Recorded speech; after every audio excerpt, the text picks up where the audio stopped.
बिस्मिल्लाहिर्रहमानिर्रहीम। अस्सलामुअलैकुम। मैं डॉक्टर लुबना शौकत। मेरी स्टडीज़ और स्पेशलाइजेशन सोशल साइंसेस के फील्ड एजुकेशन में।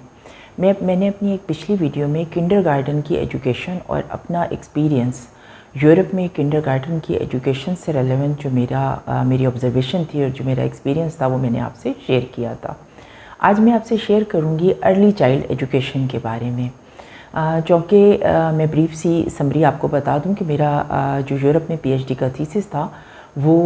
स्टूडेंट्स की टीचिंग और लर्निंग से मुतालिक था और मैंने स्टूडेंट्स के लर्निंग स्टाइल के बारे में मालूमात लेनी थी। इसी वजह से मैंने वहाँ पर डिफरेंट जो बच्चों के किंडरगार्टन, उनके जूनियर सेक्शन की तालीम, उनकी सीनियर सेक्शन में, इसके बाद हायर सेकेंडरी में, इसके बाद यूनिवर्सिटी में जो एजुकेशन थी वो सारी ऑब्ज़र्व की और वहाँ देखा था कि वहाँ पे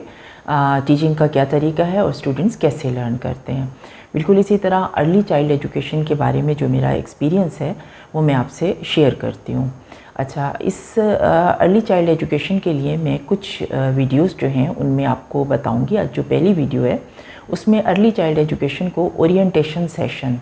यानी जो पहला सेशन है उससे मैं स्टार्ट करूँगी। अच्छा, ओरिएंटेशन सेशन का मतलब ये होता है कि वो पहला सेशन जिस दिन बच्चे जो हैं वो अपनी अर्ली चाइल्डहुड एजुकेशन के लिए स्कूल में आते हैं, यानी वो अपने घर की इन्वायरमेंट से पहली बार जब स्कूल आते हैं तो वो अर्ली चाइल्ड एजुकेशन कहलाती है। अच्छा, जब पहली बार बच्चे आएंगे तो वो अपने पेरेंट्स के साथ आते हैं। कोशिश ये करनी चाहिए बच्चों का वो वाला रूम जिस रूम में उन्हें अर्ली चाइल्ड एजुकेशन के लिए तमाम दिन और आगे जाकर तमाम वक्त गुजारना है, उसी रूम में तमाम अरेंजमेंट की जाए। और उस अरेंजमेंट में ये कि बच्चों के पेरेंट्स के बैठने की जगह भी मौजूद हो। और ओरिएंटेशन सेशन में पूरी मुकम्मल तैयारी ये करनी चाहिए कि पूरा जो उनका रूम है जिसमें उनकी आगे जाके तमाम अर्ली चाइल्ड एजुकेशन की टीचिंग और लर्निंग होनी है,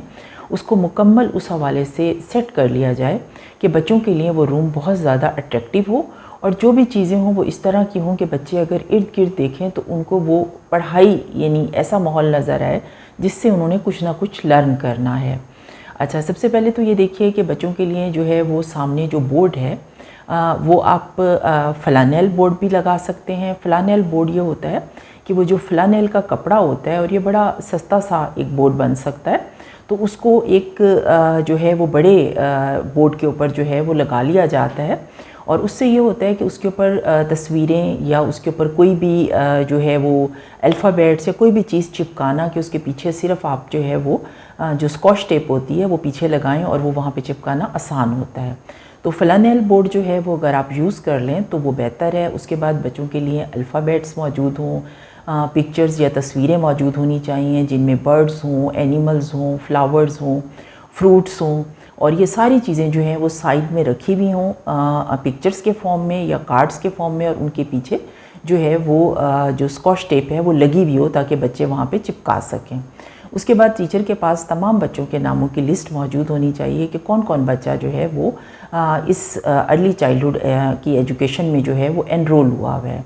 जब पेरेंट्स जो है वो क्लास में आते हैं तो एंटर होने के फ़ौरन बाद सबसे पहले बच्चों को वार्मली वेलकम किया जाए। इसको हम ओरिएंटेशन सेशन भी कहते हैं, इसको हम वार्म अप सेशन भी कहते हैं। तो उसमें यह कि जितना ज़्यादा वार्मली टीचर और उसकी असिस्टेंट टीचर, आमतौर पर यूरोप के स्कूलों में बच्चों की जो अर्ली चाइल्डहुड के लिए या अर्ली चाइल्ड एजुकेशन के लिए जो क्लासेस होती थी उनमें एक टीचर और साथ एक असिस्टेंट टीचर भी होती थी। अगर क्लास बड़ी है तो 2 असिस्टेंट टीचर होती थी। तो जो ही बच्चा क्लास में एंटर होता है अपने पेरेंट्स के साथ तो सबसे पहला जो इमेज होता है और सबसे ज़रूरी चीज़ जो होती है वो उसको वार्मली वेलकम कहना है, उसको वार्म अप सेशन देना है। क्योंकि वो किस तरह आ रहा है, वो फ्रॉम द लैप यानी वो गोद से आ रहा है टू द क्लासरूम। तो गोद जो है उससे उसी तरह का वार्मली आप उसको एहसास देंगे तो बच्चा जो है वो खुश होगा या कॉन्फिडेंस में, क्योंकि वार्म अप एक कॉन्फिडेंस देने का सिलसिला है। जो ही बच्चा एंटर होता है आप उसको वेलकम कहें, उसको बताएं कि ओह यू आर हेयर और आपका नाम, अगर बच्चा नाम बताता है तो ठीक है, उससे हैंड शेक करें। उसके बाद उस बच्चे को कोई टॉफ़ी, चॉकलेट कुछ ना कुछ ज़रूर दें और उसके बाद उसकी मदर से कहें कि पीछे चेयर्स पड़ी हैं, आपने जहाँ बैठना है आप वहाँ पर बैठ जाइए। और अगर बच्चा मदर के साथ बैठना चाहता है तो उसको बैठने दीजिए मदर के साथ। उसको स्ट्रेस ना करें कि आपने मदर से अलग होकर यहाँ पर बैठना है, या आगे आपने अरेंजमेंट इस तरह की हो कि पीछे आपने चेयर्स पेरेंट्स के लिए लगाई हों और आगे जो चेयर्स हैं जो कलरफुल हैं, जो राउंड फॉर्म में या किसी भी अच्छे शेप बना के, राउंड एक टेबल है बीच में, उसके इर्द गिर्द मुख्तलिफ कलर्स की चेयर्स हैं, वो आपने रखी हैं। लेकिन बच्चे को ये स्ट्रेस ना करें कि वो फौरी तौर पर माँ से अलग होकर उन चेयर्स पे आके बैठे। बच्चा जैसा पसंद करे, अगर वो उन चेयर्स पे आके बैठना चाहता है तो आ जाए, लेकिन अगर वो मदर के साथ बैठना चाहता है तो उसे मदर के साथ बैठने दें। इसी तरह दूसरा बच्चा आए तो फौरी तौर पर उससे हैंड शेक करें, उससे पूछें कि आपका नाम, अगर बच्चा नाम बताता है तो ठीक है, और अगर नहीं भी बता रहा तो नो प्रॉब्लम, उस बच्चे को टॉफ़ी दें, चॉकलेट दें, उसे वार्मली जो है वो वेलकम करें कि आप हमारे लिए बहुत इंपॉर्टेंट हैं और आप यहाँ पर आएँ। और उसके बाद बच्चे को चॉइस दें कि उसने मदर के साथ बैठना है या उसने आगे जो आपने बच्चों के लिए स्पेशली छोटी चेयर्स की अरेंजमेंट की हुई है वहाँ बैठना है, ये बच्चे की मर्ज़ी है। जब सारे बच्चे आ जाएँ तो उसके बाद आप उनको दोबारा वार्मली वेलकम करें और लाइट सा जो बच्चों की राइम्स होती हैं, जो कि जो है वो बिल्कुल स्टार्ट वाली राइम्स जो बच्चों को अच्छी लगती हैं, लाइट से म्यूज़िक के साथ जो है वो स्टार्ट लें। और जैसे हम लोग जैसे होता है कि बिस्मिल्लाह पढ़ के हम अपनी कोई भी कुरान शरीफ की ऐसी आयत जो कि बहुत यानी इस तरह हो जो कि पढ़ाई लिखाई से मुतालिक हो, या एक छोटी आयत जो कि बच्चे इस एज में जो हैं वो उनके लिए हो कि वो उसको समझें, और अरबिक के साथ उसकी उर्दू भी ज़रूर बताइए। उस आयत की जो है वो अरबिक के साथ उर्दू भी ज़रूर बताइए ताकि बच्चों को समझ आए। उसके फ़ौरन बाद जो है वो बच्चों को कहें कि ये आपके लिए हमने अरेंजमेंट बनाई है और यहाँ पर आप लोगों के साथ राउंड टेबल पर इतनी कलरफुल चेयर्स मौजूद हैं, तो कौन बच्चा है जो कलरफुल चेयर तक आएगा। अगर कोई बच्चा नहीं आ रहा तो उन्हें बिल्कुल मत कहें कि आप आगे आएँ। आप उन्हें कहें कि अच्छा मेरे पास बर्ड्स हैं, मेरे पास एनिमल्स की पिक्चर है, मेरे पास बर्ड्स की पिक्चर है, मेरे पास फ्रूट्स की पिक्चर है, वेजिटेबल की पिक्चर्स हैं। कौन बच्चा है जो आकर ये वाली पिक्चर जो है वो इस फ्लैनेल बोर्ड पर चिपकाएगा। अच्छा, बच्चे जब आप उन्हें कहेंगे तो वो बाज़ बच्चे नहीं आएंगे, लेकिन जो ही आप फ्लैनेल बोर्ड के बारे में बताएंगे और ये कहेंगे कि ये पिक्चर है, तो जिस बच्चे को जो चीज़ अट्रैक्ट करती होगी वो उस चीज़ के लिए भाग कर आएगा और आकर उस तस्वीर को वहाँ पर चिपका देगा। उसके बाद उस बच्चे से शेक हैंड करें, उसका नाम पूछें। वो बच्चा आपको नाम बताता है, इट्स ओके। अगर फिर भी नहीं बताता कोई प्रॉब्लम नहीं है, आप उस बच्चे को एक सीट ऑफ़र करें कि आप यहाँ पर बैठें। अच्छा, उसके बाद ये कि दूसरा बच्चा आता है, उनको दिखाएं कि देखिए मेरे पास जो है वो ये वाला बर्ड है जो इस तरीके से बोलता है, मेरे पास एक जो है वो हैन है, मेरे पास जो है वो एक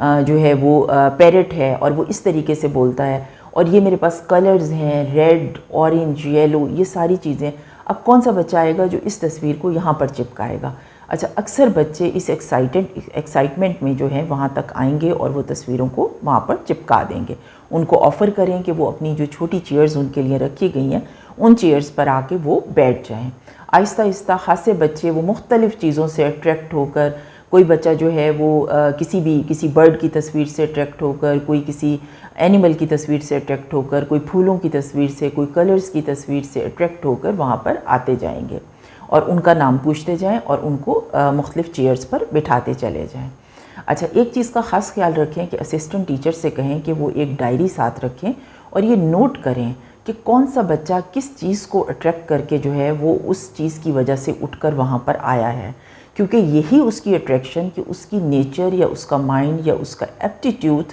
उस चीज़ की तरफ है। तो जब आप उन्हें पढ़ाएंगे या उनको जब उनकी लर्निंग करेंगे तो आप उसी चीज़ को अट्रैक्ट करके उस बच्चे की कंसंट्रेशन ले सकते हैं। लिहाजा असिस्टेंट टीचर्स को चाहिए कि वो साथ खड़ी हों और वो नोट करें कि जो बच्चे हैं कौन सा बच्चा किस चीज़ के लिए अट्रैक्ट होकर आ रहा है, और उसकी इसी अट्रैक्शन को हम कल को जो है उसकी टीचिंग लर्निंग के लिए, उसकी कंसंट्रेशन गेन करने के लिए उसको जब इन चीज़ों से रेलेवेंट एग्जाम्पल देंगे या चीज़ें पढ़ाएंगे तो वो चीज़ को समझ सकता है, क्योंकि नेचुरली उसका जो जहन है वो उन चीज़ों की तरफ मोटिवेट होता है या अट्रैक्ट होता है। अच्छा, उसके बाद जब मोस्टली बच्चे आके बैठ जाएं, इसके बावजूद कुछ बच्चे ऐसे होंगे जो मदर के पास से आने के लिए आमादा नहीं होंगे, तो उसके लिए आप मुख्तलिफ़ टेक्निक्स यूज़ करें, लेकिन बच्चों को बिल्कुल फोर्स ना करें कि वो मदर की गोद से या मदर के पास से आकर आगे वाली चेयर्स में बैठें। उसके बाद आप डिफरेंट गेम्स स्टार्ट कर लें। आप बच्चों से कहें, जो बच्चे आगे आ चुके हैं और चेयर्स पर बैठे हैं, उनसे कहें कि अब ऐसा है कि हम लोग एक ट्रेन बनाएंगे और इस ट्रेन के अंदर तमाम बच्चे जो हैं वो शामिल हो जाएंगे और हम स्लो अंदाज में पूरे क्लासरूम में ये ट्रेन मूव करेगी। जब वो बच्चे जो कि अभी मदर के पास से नहीं आए, उनके पास से उस ट्रेन को गुजारिए और उस बच्चे से कहें, हरी अब जल्दी कीजिए, आप ट्रेन का पार्ट बन सकते हैं और आपका इतना कलरफुल ड्रेस है, वो तो ट्रेन में बहुत अच्छा लगेगा। अच्छा, बच्चा उस गेम में अट्रैक्ट होकर अगर आ जाता है, और मोस्टली बच्चे उस गेम में अट्रैक्ट होकर आ जाते हैं, लेकिन अगर नहीं आते तो भी बच्चे को फोर्स मत कीजिए। उसके बाद ट्रेन जो है उसको मूव करने दीजिए और 2-3 चक्कर लगवाइए बच्चों की ट्रेन के, कि वो स्लो स्लो और लाइट सा म्यूज़िक या बिल्कुल छोटी छोटी सी राइम्स बच्चों की लगा दें और उन बच्चों के पास से गुजारिए जो बच्चे जो हैं अपने मदर के पास से नहीं आए, और वो आहिस्ता आहिस्ता अट्रैक्ट होकर उस तरफ आना शुरू कर देंगे। फिर भी अगर कोई बच्चा जो है वो नहीं आता, तो उस सूरत में उन बच्चों से कहें कि जैसे आप बात करते हैं कि हम जनरली बात करें कि कौन सा बच्चा है जिसने येलो कलर का फ़्रॉक पहना हुआ है। अब वो जो बच्चा नहीं आया और उसने येलो फ्रॉक पहना है और आपने उसको नोट डाउन कर लिया है, तो उस सूरत में आप फ़ौरन ये कहें कि ये देखिए, मेरे पास तो सनफ्लावर है आपके लिए, क्या आप सनफ्लावर लेना पसंद करेंगे, क्योंकि ये मैचिंग कर रहा है आपके फ़्रॉक के साथ। अब वो सनफ्लावर लेने के लिए मैचिंग के अट्रैक्शन में अपनी मदर के पास से आ सकता है या आ सकती है। तो ये डिफरेंट टेक्निक्स हैं जिन तरीके से बच्चों को ओरिएंटेशन सेशन में जो है वो आप शामिल कर लें, लेकिन कोशिश यही करें कि बच्चों को जो है वो उनकी पसंद की जो है वो फ्लावर्स, बर्ड्स, एनिमल्स, वेजिटेबल, आपने ट्रेन की सूरत में एक गेम शुरू कर दी, उस गेम में आप बच्चों को जो है वो ऐड कर लें। उसके बाद बच्चों से कहें कि आप सब एक दूसरे के बाजू पकड़ें और हम एक दायरा बनाएंगे, और दायरे को आहिस्ता आहिस्ता बढ़ाते जाएं और उस बच्चे के करीब जाएं जो नहीं उठ रहा, और उसे कहें कि इस बच्चे के हैंड्स, दोनों बच्चों से कहें कि आप इस बच्चे को अपने साथ शामिल करो। जो ही वो शामिल हो उससे कहें कि देखिए आपका रेड कलर कितना प्यारा लग रहा है इस दायरे में, हम आपको दायरे के सेंटर में खड़ा करते हैं, देखें ये क्या बन गया। तो वो क्या है कि वो एक दायरा सा बना के उस बच्चे को भी उस गेम में शामिल कर लें। फिर भी अगर कोई बच्चा नहीं शामिल होता, तो एक म्यूज़िकल गेम है जो बच्चों को बहुत अट्रैक्ट करती है। उसमें यह है कि ठीक है, अब हम म्यूज़िकल गेम खेलेंगे और जिस बच्चे के पास जो चीज़ आकर स्टॉप करेगी, उस बच्चे ने जो है वो काम करना होगा या वो बात बतानी होगी जो टीचर पूछ रही हैं। तो आप पॉइंट आउट कर लें कि ये बच्चा जो है वो मदर के पास से नहीं आया, तो जो ही वो चीज़ या वो जो पैकेट है उनके पास जाएगा, तो आप उन्हें कहें कि इस पैकेट को खोलें। आपने कोई भी चीज़ जो है वो पैकेट है उसमें चीज़ें रैप करके रखी हुई हैं, तो आप उसे कहें कि ये अब आपके पास आके रुक गई है म्यूज़िकल जो गेम है, अब इस रैप को खोलें। वो जो ही खोलेंगे तो उसमें से चॉकलेट निकलेगी, ओह इसमें तो चॉकलेट है, और अब आपने आकर यहाँ पर ये चॉकलेट लेनी है। अब वो बच्चा वो चॉकलेट लेने के लिए आएगा और आपने जो है वो उससे बातचीत करनी है। अच्छा, आप तो विन कर गए हो, और जब आप विन कर गए हो तो आपको अपना नाम बताना होगा। तो इस तरीके से ओरिएंटेशन सेशन में बच्चों के पेरेंट्स और बच्चों को वार्म अप सेशन की तरफ लेके जाएं। वार्म अप सेशन के उनकी मदर की गोद से एक दूसरे वार्म अप सिचुएशन में, और हमें लाजमी एक बहुत अच्छा वार्म अप सेशन देना है ताकि बच्चों की आइस ब्रेकिंग हो सके, बच्चों की हिचकिचाहट दूर हो सके, उनका कॉन्फिडेंस बिल्ड हो सके। और वो तभी बिल्ड होगा, वो माँ की गोद तभी छोड़ेंगे जब उनको ज़्यादा वार्मली आप लोग या स्कूल में अर्ली चाइल्ड एजुकेशन में आप उनको वेलकम कह रहे होंगे। उसमें बहुत सारी डिफरेंट गेम्स हैं। जब टीचर 2, 3, 4 जो मैंने आपको स्टाइल बताए हैं, जो मैंने खुद ऑब्ज़र्व किए थे मुख्तलिफ यूरोप के स्कूलों में, उसके अलावा आपके पास यहाँ के हवाले से भी हो सकते हैं। तो कोई भी ऐसी गेम जो आपके जहन में आ रही हो, तो आप उसमें बच्चों को शामिल कर सकते हैं। आप किसी बच्चे को कह सकते हैं कि ए से किस बच्चे का नाम शुरू होता है, तो अब आपको पता है, आपने पिन पॉइंट किया हुआ है कि ये बच्चा जो मदर के पास बैठा है इसका नाम असलम है और ये उठ के नहीं आ रहा। तो उसे कहें कि हाँ आपका नाम ए से शुरू होता है, आप असलम हो, ओह ये तो देखें ये अल्फ़ाबेट में तो आपका नाम निकल आया, अब आएँ आप आके इस अल्फ़ाबेट को यहाँ पे फ्लैनेल बोर्ड में चिपका दें। तो वो चिपकाने के लिए आएगा और आपने उसको वहाँ से उठाकर उसकी हिचकिचाहट या उसकी आइस ब्रेकिंग की सिचुएशन पर आ गए। लेकिन किसी भी काम में जल्दबाजी ना करें, आराम आराम से बच्चों को मुख्तलिफ गेम्स के ज़रिए जो है वो ओरिएंटेशन सेशन में मोटिवेट करें कि वो आपके साथ अर्ली चाइल्ड एजुकेशन के लिए स्टार्ट ले लें। और फिर अगले दिन के लिए बच्चों को बताएं कि और कल जो है वो जब आप लोग आएंगे तो हमारे पास इससे भी ज़्यादा एक्टिविटीज़ हैं, यानी उनको एक्साइटेड करें नेक्स्ट डे के लिए, क्योंकि ज़ाहिर है उन्हें आपने मुस्तकिल आने के लिए जो है वो इनवाइट करना है। तो एक्टिविटीज़ बताएं कि कल ये भी गेम होगी, और कल जो है वो ये जो टॉफ़ीज़ हैं आपको पता है आपको अच्छी लगी हैं, अच्छा आपको चॉकलेट की टॉफ़ी अच्छी लगती है, बहुत ज़्यादा खाने पीने की चीज़ें नहीं होनी चाहिए, बहुत लाइट सी ऐसी चीज़ें जो चंद एक टॉफ़ी या ऐसी जो आप सिर्फ उनको जो है वो फ़िलहाल एक अट्रैक्शन दे रहे हैं, तो बिल्कुल ऐसी भी ना हो जो उनके दांतों के लिए या उनकी सेहत के लिए अच्छी ना हो, जो इस किस्म की जो बच्चों के लिए जो है वो बेहतर होती हैं, वो आप दे सकते हैं, और बहुत ज़्यादा नहीं। वक्तन फ़वक्तन ऐसे जब बच्चा बहुत एफ़र्ट कर ले तो आप दे सकते हैं, और अगले दिन की एक्साइटमेंट या मोटिवेशन दें ताकि बच्चे नेक्स्ट डे आ सकें और उन्हें बताएं कि कल इससे भी ज़्यादा एक्टिविटीज़ होंगी और हमारे लिए रूम में ज़्यादा जगह दरकार होगी, इसलिए हम कोशिश करेंगे कि पेरेंट्स अब घर में रहें और हम जो है वो हॉल में जस्ट अपनी कुर्सियाँ लगाएंगे। तो उसके लिए सब बच्चों को कहें कि कल ठीक है, फिर कल हम मिलते हैं सुबह इस टाइम पर। तो ये वो ओरिएंटेशन है या स्टार्ट है अर्ली चाइल्ड एजुकेशन का, जो कि टीचर्स जो हैं वो स्टार्ट कर सकते हैं अपनी इस एजुकेशन के शुरू के लिए। अब मैं अपनी अगली वीडियोस में आपको बताऊंगी अर्ली चाइल्ड एजुकेशन AV8s के ज़रिए और प्ले वे मेथड से कैसे देनी चाहिए।